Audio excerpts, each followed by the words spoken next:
이스라엘의 이 400년에 걸쳐지는 이 역사는 긴 고통의 시간들이었습니다. 그 기간 동안에 이 민족은 멸절될 위기도 겪었습니다. 그러나 이제 승리는 끝에 옵니다. 그러니까 우리는 중간중간에 참 많이 불평하고 또 안타까워하기도 하는데요. 사실 우리가 겪는 위기가 세상 끝이라고 자주 너무 쉽게 생각하거든요. 하나님께서 여기가 끝이다, 여기가 결승선이다 라고 하기 전까지는 끝난 것 같아 보여도 그게 끝이 아닙니다. 우리는 오늘 본문에서 이스라엘, 그 구약 이스라엘 역사에서만이 아니라 구약 전체를 통해서도 가장 중요한 사건이라고 볼 수 있는 한 사건을 만납니다. 유월절인데요. 이스라엘이 한 나라의 형태를 갖추게 되면서부터 그들에게 있어서 가장 중요했던 그 종교 의식이 있다면 그것은 이제 예루살렘 성전에서 드리는 제사 행위였습니다. 그러나 그 제사는 예루살렘 성전이라고 하는 일정한 장소에서만 가능했기 때문에 많은 사람들이 동시에 참여할 수는 없었습니다. 그렇다면 이제 또 하나 중요한 종교 의식이 있는데 그것이 바로 유월절 예식이 됩니다. 이스라엘 백성들은 누구나 이제 이 첫 유월절을 보내고 나서 이제 이후에 그들의 역사 속에서 유월절을 맞을 때마다 장소에 상관없이 이 의식을 그들이 행했습니다. 예수님도 제자들과 함께 이 의식을 행했죠. 예수님께서 유월절에 그 떡과 잔을 나누면서 떡을 자신의 몸이라고 말씀해 주셨고 포도주를 자신의 피라고 가르친 바 있습니다. 그래서 이제 그 초기 기독교를 우리가 생각해 보면 이제 그들은 결국 그 신앙생활을 하면서 그들이 그 전에는 의식하지 못하고 지냈던 그 유월절에 어린 양을 잡는 그 행위가 그것이 결국은 하나님께서 이미 영적인 의미에서 예수 그리스도를 이미 보여주셨던 것이었다라고 이제 깨닫기 시작했던 거죠. 그러니까 그 이스라엘 백성들에게 그 유대교를 지켜왔던 자들에게 유대교와 기독교를 이어주는 그 대목에서 이 중요한 예식 유월절 의식이 있는 겁니다. 이스라엘은 애굽에서 400년 가까이 소수민족으로 살았습니다. 이들의 꿈은 애굽을 나와서 가나안 땅으로 들어가는 것입니다. 가나안은 하나님께서 아브라함과 이삭과 야곱 그리고 그 후손들에게 주시기로 약속한 땅입니다. 약속의 땅 가나안으로 들어가기 위해서는 우선 필요한 것이 애굽을 나와야 갈 수 있는 겁니다. 근데 이것이 만만한 일이 아닙니다. 모세는 애굽의 바로와 이제 단판을 짓죠. 이스라엘 민족을 순순히 좀 보내달라 그렇게 요구했습니다. 그러나 바로는 이제 거절했죠. 그리고 어려움을 좀 당하게 되니까 또 그 말에 귀를 기울이는 척 하더니 또 이내 그 말을 무시했습니다. 그래서 하나님께서 바로의 그 애굽에 9가지 재앙을 내렸습니다. 물이 피가 된다든지 개구리 떼가 넘쳐났다든지 메뚜기 떼가 몰려왔다든지 전염병이 돌기도 하고 그리고 흑암이 덮이기도 했습니다. 바로는 모세의 요구를 거절합니다. 그래서 하나님께서 마지막 재앙을 준비하고 계십니다. 애굽에 있는 모든 장자와 가축의 초태생이 죽는 사건입니다. 이 마지막 재앙을 내린 후에야 이제 비로소 바로는 모세의 요구를 받아들이게 되죠. 바로 이 마지막 재앙이 내리기 전, 바로 그 직전에 이스라엘 사람들이 행해야 했던 그 의식이 바로 이 유월절 의식입니다. 하나님께서 무엇을 말씀하셨고 그것에 어떤 의미가 담겨져 있는지, 그리고 이 사건을 통해서 비춰지는 하나님은 어떤 하나님이신지 오늘 살펴보려고 합니다. 출애굽기 12장 2절 말씀에 이 달을 너희에게 달의 시작 곧 해의 첫 달이 되게 하고, 이렇게 시작하고 있습니다. 하나님은 애굽 땅에 9가지 재앙을 내린 다음에 이스라엘 백성들에게 이 달이 바로 너희에게 해의 첫 달이 되게 하라라고 명령하셨습니다. 의미가 확 다가오죠. 성경은 이런 식으로 늘 새로운 삶에 대해서 가르쳐 주십니다. 한마디로 말하면 이전의 삶은 그것은 무효라는 겁니다. 아무리 떵떵거리면서 살아도 그건 의미 없는 것이고, 또 반대로 아무리 바닥을 헤매도 그것은 없는 것과 같습니다. 여태까지의 삶은 그것은 의미 없습니다. 이제부터 이 선언이 시작되는 이 새로운 시간부터 하나님께서 공식적으로 어떤 시작을 알려주는 그런 신호탄처럼 지금 그들에게 말씀해 주는 겁니다. 그러니까 우리가 새로운 삶을 살기 위해서는 하나님께서 하시는 말씀, 그런 것들을 차근차근 따라갈 필요가 늘 있는 거죠. 3절 말씀에 너희는 이스라엘 온 회중에게 말하여 이르라. 이달 열흘에 너희 각자가 어린 양을 취할지니 각 가족대로 그 식구를 위하여 어린 양을 취하라라는 말씀을 하죠. 양 한 마리를 고르라라는 건데 1년 된 흠없는 숫 양이어야 한다라는 겁니다. 사실 이때까지만 해도 영문을 잘 모릅니다. 어쨌든 그 숫 양을 고르죠. 그리고 그 양을 나흘 동안 집안에 들여서 식구들과 함께 지내게 하시고, 그리고 하나님께서 또 명령을 하십니다.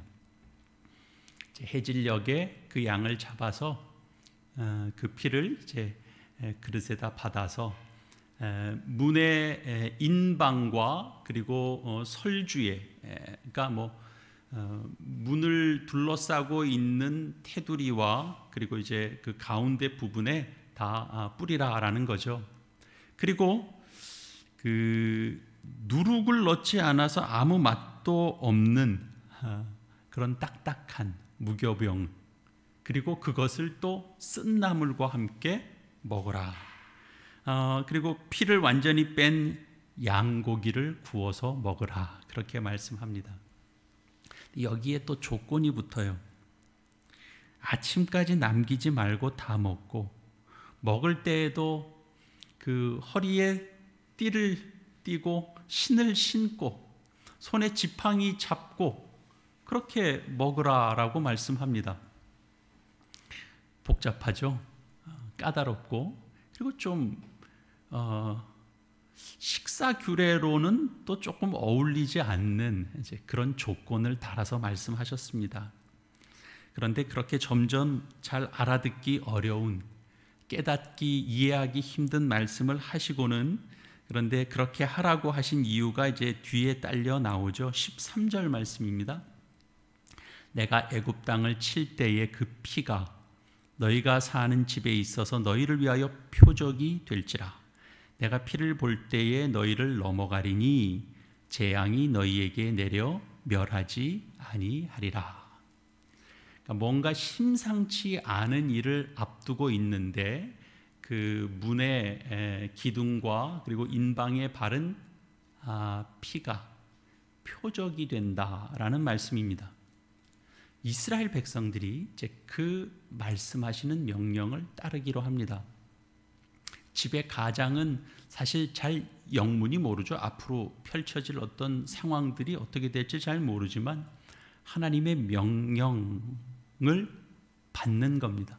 그리고 가족들에게도 하나님의 명령이다라고 말할 뿐입니다.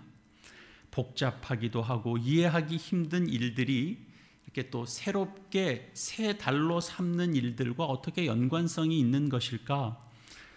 분명한 것은 이 일은 결코 하찮지 않고 중요하기 때문에 하나님께서 매우 상세하게 명령하셨다라는 사실입니다. 지금까지 9가지 재앙이 이 애굽 땅에 내릴 때 하나님은 이스라엘 백성들이라면 무조건 보호해 주셨습니다. 그런데 이 10번째 마지막 재앙을 앞두고는 사정이 좀 다릅니다. 이제부터는 이스라엘 백성이냐 아니냐 이런 것이 그 보호와 구원의 조건이 아니라 하나님을 믿고 그 하신 명령에 순종하느냐 그렇지 않느냐에 따라서 보호와 구원이 결정됩니다. 그 구원이 이제 무슨 신분의 문제를 떠나서 믿음과 순종의 문제가 된 겁니다.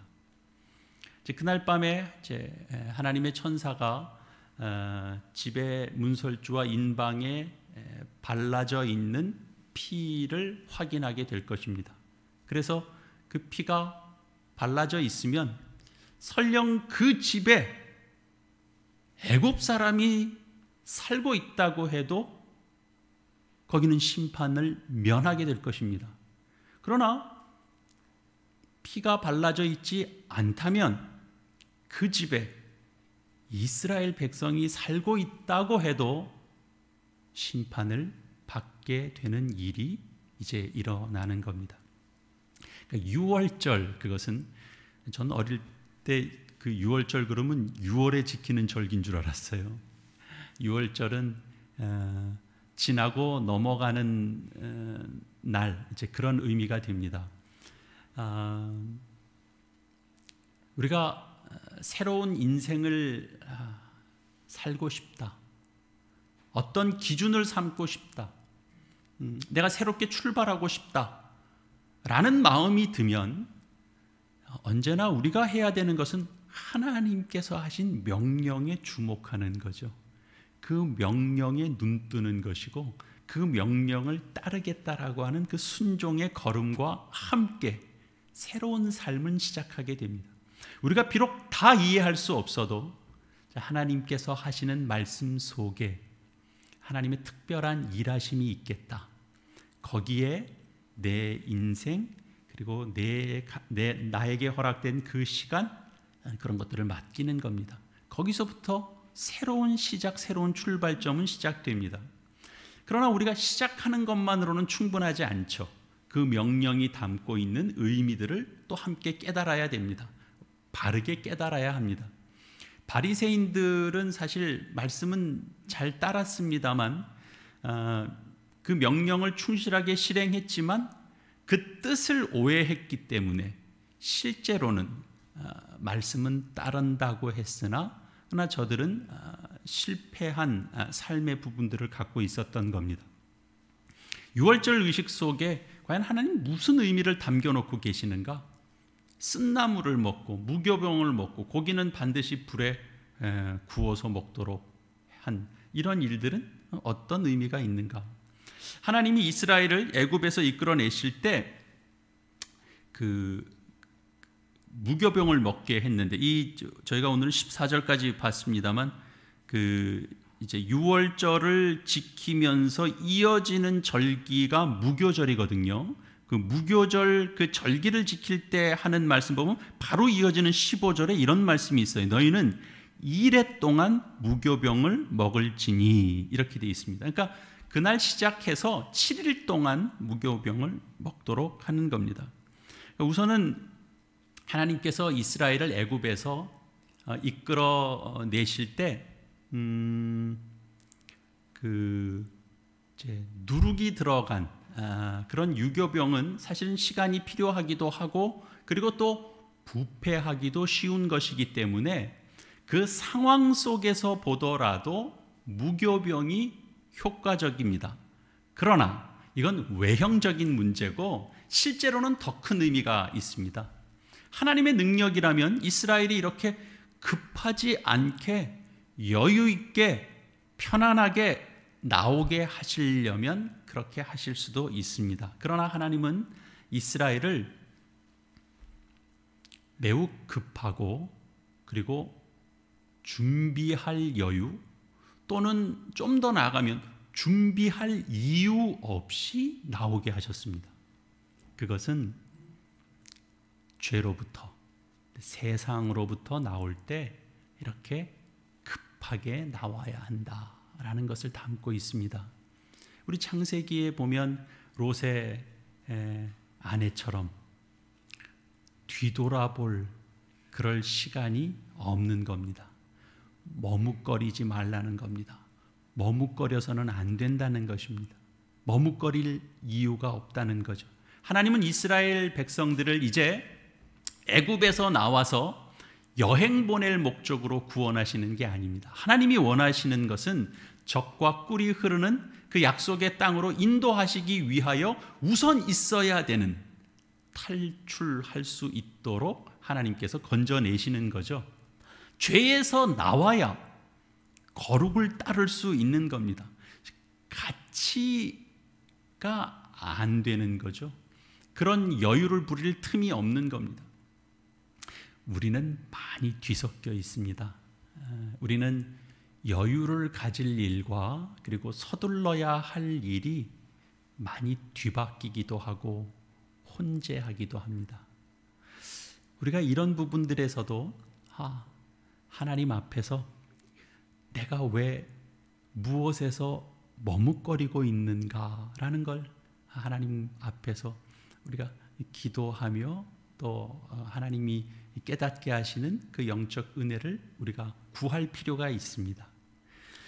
이래 동안 이제 무교병을 먹고 또 유교병을 내게 보이지 않게 하고 또 내 땅에서 누룩을 보이지 말게 하라는 말씀이 그 뒤에 13장에 가면 또 등장합니다. 그러니까 누룩이라고 하는 것은 13장 7절에 보면 이제 그런 말씀이 더 구체적으로 나오는데요. 그 누룩이 뭐라서 먹어서는 안 되고 보여서도 안 되는가 그러는 겁니다.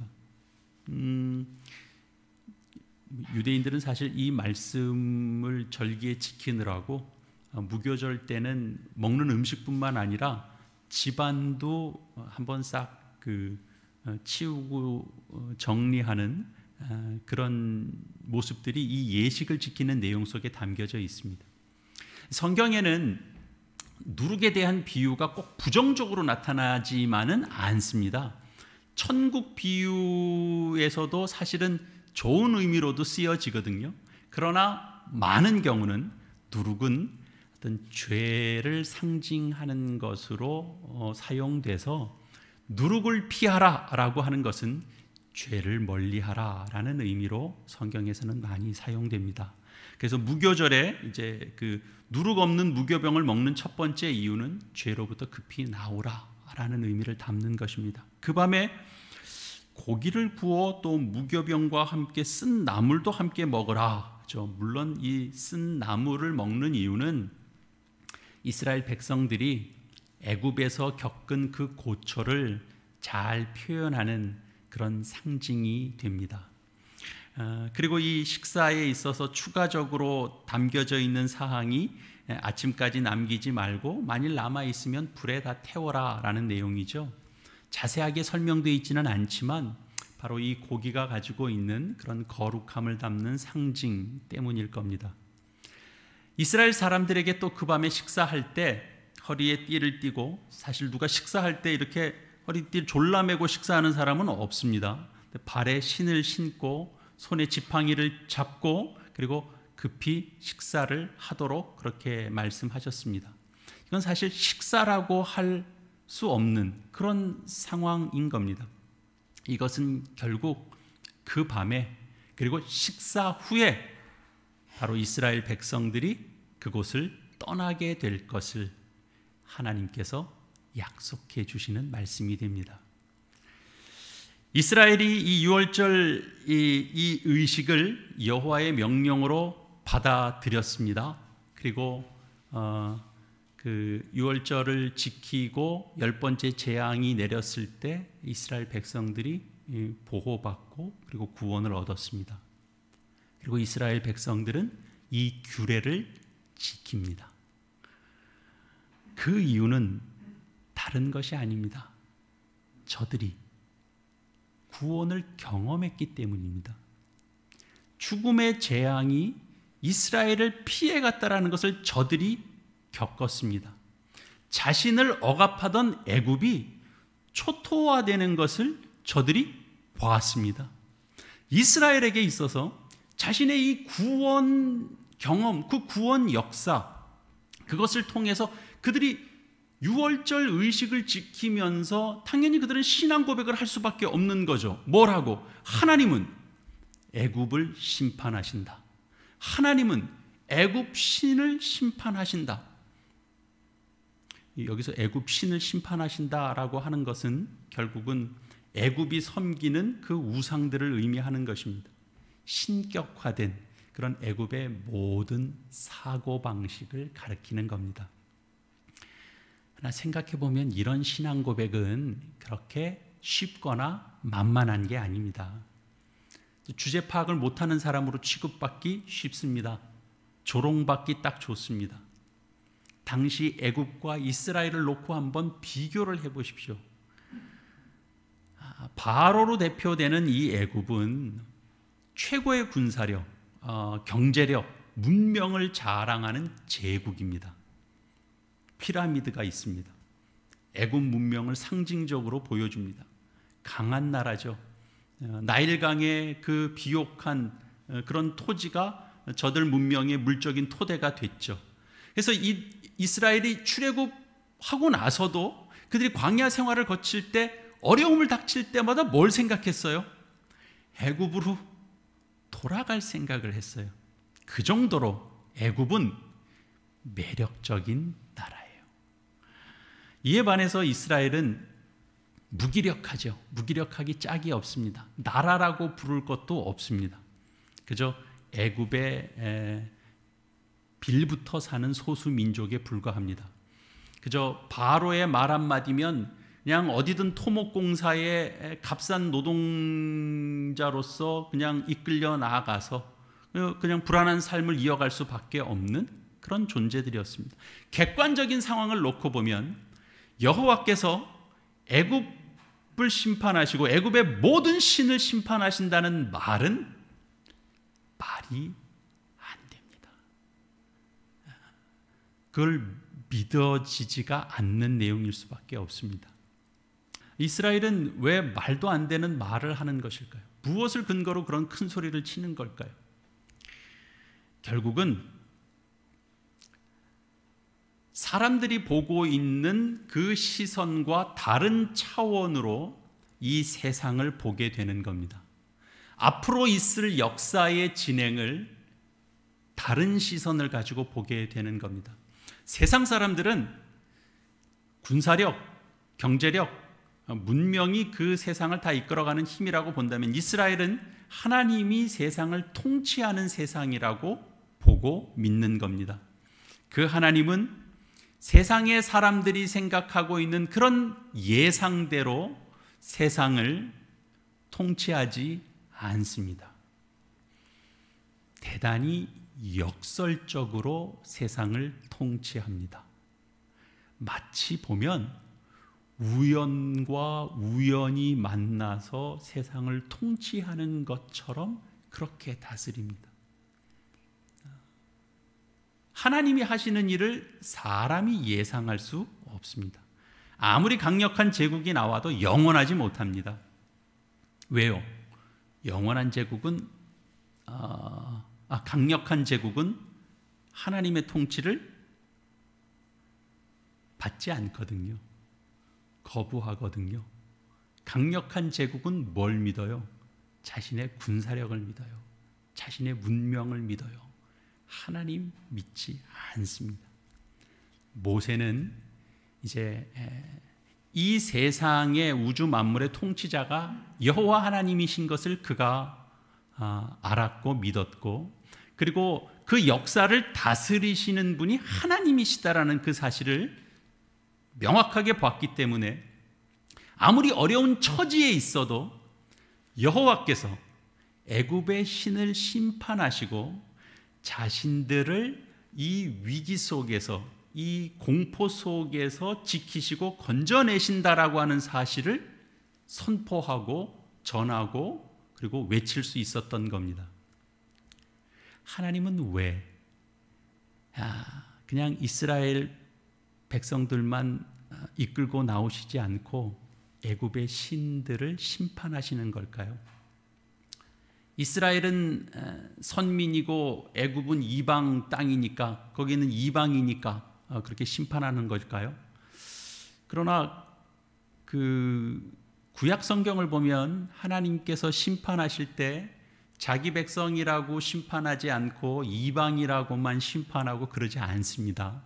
우린 구약 성경을 이렇게 어느 정도 알고 있다라고 하는 걸 전제로 하면 하나님은 자기 백성도 심판하셨습니다. 그러면 결국은 하나님은 뭘 심판하려고 하시는 걸까요? 하나님은 자기를 절대화하는 그 문명, 그 권력을 하나님은 심판하십니다. 자기를 절대화하는, 자기를 신성시하는 그런 문명, 그런 권력은 하나님을 필요로 하지 않기 때문입니다. 왜요? 자기가 이미 신이기 때문에 그렇습니다. 자신들이 만들어내는 것 속에서 이미 신적인 능력들을 경험합니다. 애굽의 바로는 결국은 자신이 신이었습니다. 불사의 존재처럼 만들어 갑니다.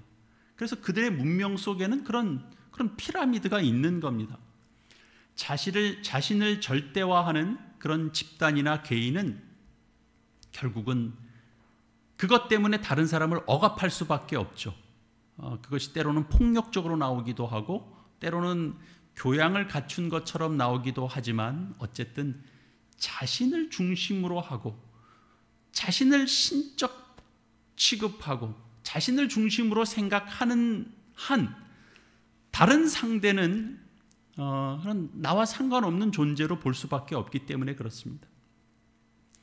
오늘날도 사실은 애굽의 신과 같은 그런 존재는 있습니다. 많은 그리스도인들이 그저 타 종교를 그런 식으로 생각하곤 하는데요. 그래서 저희 기독교 단체 안에서도 이렇게 좀 강성인 선교 단체는 이렇게 좀 우상이 이렇게 국가적으로 있는 그 나라를 직접 땅을 밟기도 하고 그 땅에서 이런저런 그 이벤트를 하면서 뭔가 신앙적인 행위들을 이제 하죠. 그리고 타 종교에 대한 어떤 그 적대감 같은 것, 그런 것들을 이제 부각시키죠. 이건 아주 정당한 일이다라고 보기는 어렵습니다. 하나님이 심판하실 애굽의 신은 사실은 모든 문명 속에 다 자리하고 있습니다. 그건 그렇게 딱 지어서 그렇게 구분 짓는 것은 좀 어리석은 일입니다. 앞에서 암시했던 것처럼 자기를 절대화하는, 자신을 신성시하는 그런 힘, 그런 가치, 그런 판단, 그런 문명, 그것이 다합니다. 그렇다면 옛날의 애굽, 이제는 그 이후에 이스라엘, 아니 지금은 교회, 이렇게 다 변화돼서 이제는 그런 애굽의 신은 이제 없어졌어가 아니고 우리 현대인의 삶에서도 얼마든지 나타날 수 있습니다. 우리의 삶 속에도 얼마든지 자리할 수 있습니다. 우리 사회 속에도, 우리 정치 세계 속에서도 여실히 나타날 수 있습니다. 우리가 살아가는 사회도 경쟁 만능 사회가 결국은 우리의 영혼을 자꾸 피폐하게 만들죠. 물질 만능주의가 결국은 우리의 영혼을 병들게 하죠. 요즘 같은 세상에 청소년들하고 이야기하면 그들에게 무슨 삶을 이야기할 수 있겠습니까? 세상을 이야기할 수 있겠습니까? 역사가 뭘 의미하는지를 얘기할 수 있겠습니까? 그들에게 있는 건 단 하나입니다. 어떻게든 빨리 남들보다 좋은 조건에 어떤 자리를 차지하는 것, 그것이 유일한 궁극적인 관심이 되어 있습니다. 그렇기 때문에 친구지만 늘 경쟁해야 되는 상대일 수밖에 없습니다. 하나님이 애굽의 신을 심판하시는 일은 한 번으로 끝나지 않습니다. 지금도 그 일에 대하여 하나님께서 심판의 손을 드실 때, 그럴 때 이 땅 속에 배어 있고 우리 속에 물들어져 있고 이 세상 속에 깊이 들어와 있는 그런 정신, 사고, 문명, 가치, 그런 것들에 대하여 하나님께서 손을 대시죠. 교회라고 아무 문제가 없을까요? 저는 그렇지 않다고 생각합니다. 물론 하나님 사랑에 매일 겁니다. 교회가 교만해지면 하나님께서 사랑의 매를 드십니다. 사실은 믿는 사람들의 신앙생활 속에서도 때로는 하나님께서 말씀하시는 근본 원리를 놓치면 움직여지는 속성은 세상의 속성과 많이 흡사해질 때가 있습니다. 교회 방식도 그럴 수 있습니다. 눈뜨고 긴장하고 늘 자신을 살펴보고 하나님께 은혜를 구하고 또 함께 교우들과 나누고 또 부족함에 하나님께서 함께 은혜를 더해 주실 것을 우리가 함께 늘 나눠야 됩니다. 그리고 늘 새롭게 변화되어 가야 됩니다. 사랑하는 교우 여러분, 우리가 기억해야 되죠. 하나님은 자신을 절대화하는 이 애굽의 모든 신들을 하나님께서 가지고 있는 그 고유한 능력으로 심판하십니다. 거기서 너희는 빠져나오라고 유월절 의식을 지키도록 하시고, 그리고 그 명령에 순종하는 이스라엘 백성들을 건져내십니다. 때가 되면 하나님께서 급하게 이끌고 나가시는 겁니다. 사랑하는 교회 여러분, 우리 주변이 아무리 힘들고 어려워도 우리가 지금 어렵고 빡빡한 시대를 살아가고 있어도 그래서 점점 그 자신들만을 위한 것들로 자꾸 구축되어 가고 그래서 보이는 힘을 자꾸 추구하려고 하고 그러면 하나님께서 그 문명, 그 생각은 하나님께서 심판하실 것이다라고 우리는 여겨야 됩니다. 그렇게 믿어야 됩니다. 그리고 하나님께서 하나님을 잃어버리고 물질에 취하고 문명에 취하면 하나님께서 심판하신다라고 하는 것을 우리는 말할 수 있어야 됩니다. 그리고 우리가 그 다른 삶을 살아가야 되는 것입니다. 구약 이스라엘 사람들이 양을 제물로 바쳐서 죄사함 받았죠. 그것이 구약 시대의 속죄 제사였습니다. 예수님은 잡히시기 전날 제자들과 함께 마지막 만찬을 하셨습니다. 그것이 유월절 만찬이었습니다. 마태복음 26장 26절 이하에 이런 말씀이 기록되어 있습니다.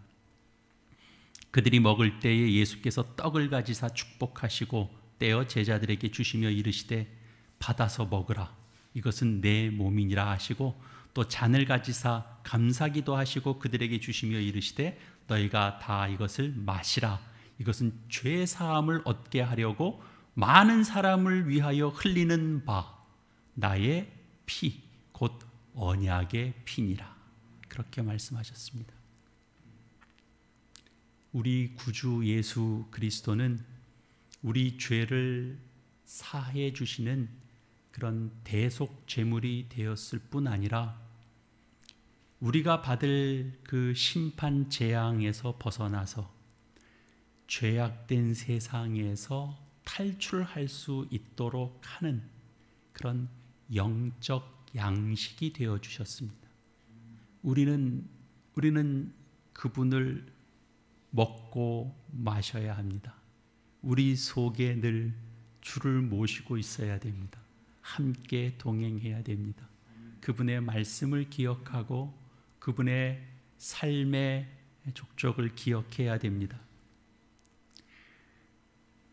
의로울 의 한자 여러분 기억하시죠?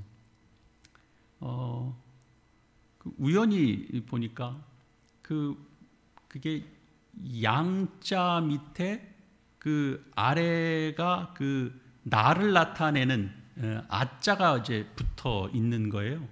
그러면 실제로 보면 이렇게 양을 이고 있는 그런 나잖아요. 양을 떠받치는 나인 거잖아요.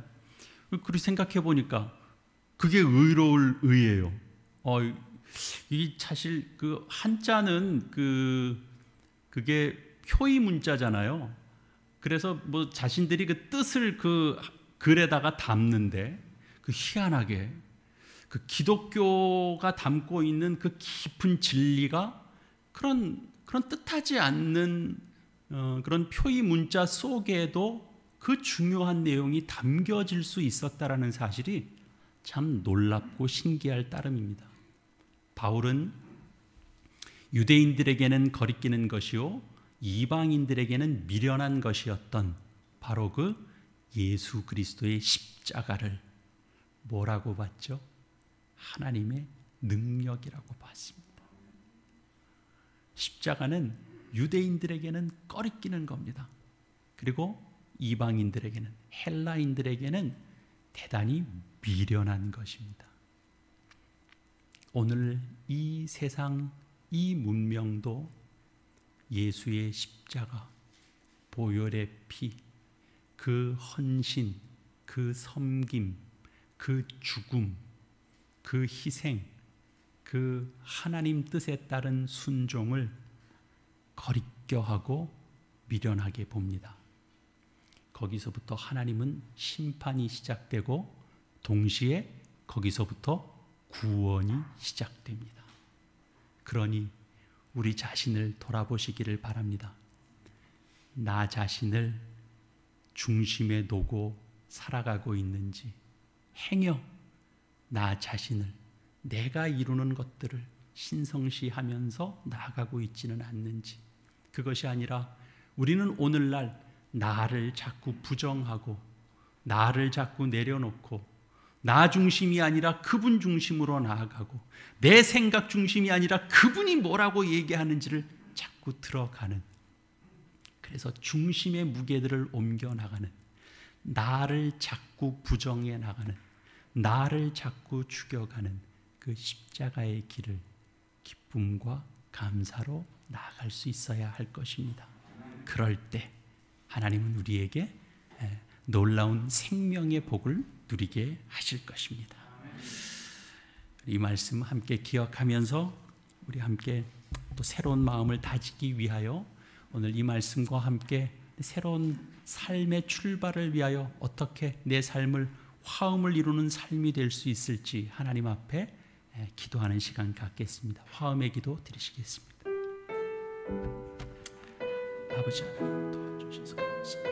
은혜와 삶을 도와주시니 생명으로 불러내시니 감사합니다. 아무리 지치고 힘들어도 순종하며 순서대로 살게 도와주시니 주인께서 심판하시니 세상으로 더 나아가는 귀한 삶을 나갈 수 있도록 아버지 도와주시고 인도하여 주시옵소서.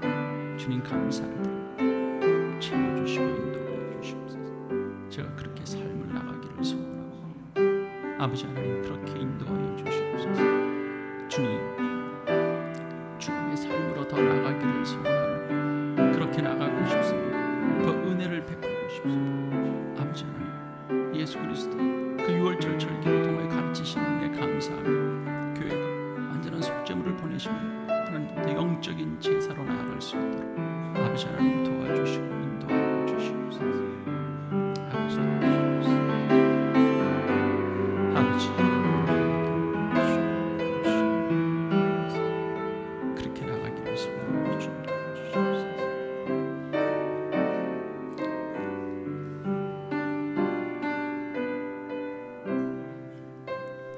죄에 대해서 심판하시고 생명으로 불러내 구원해 주시는 하나님 은혜를 감사드립니다. 6월절 의식을 알려주실 때 그것이 무엇을 의미하는지 저들은 잘 알지 못했지만 그 명령에 순종하여 구원 얻은 복을 누렸음을 기억합니다. 그리고 이스라엘은 6월절 절기를 통하여 하나님께서 가르치시는 그 은혜, 그들이 받고 누려갔습니다. 하나님, 이제 교회가 예수 그리스도를 완전한 속죄 제물로 보내시는 그 하나님의 은혜를 믿고 예수 그리스도로 영적 양식을 삼으며 나아가오니 주님, 저희의 한날 한날의 삶에 생명과 구원의 은혜를 허락하여 주시옵소서. 아무리 힘들고 고단해도 우리 믿음을 지키게 하시고 자신을 중심 잡는 자리에서 속히 떠나 하나님을 중심으로 삼고 살아가는 복된 인생이 되어 하나님께서 약속하신 그 놀라운 복을 마음껏 누려가고 증거하는 하나님의 자녀됨의 삶을 살아가게 하여 주시옵소서. 감사를 드리옵고 예수님의 이름으로 기도합니다. 아멘.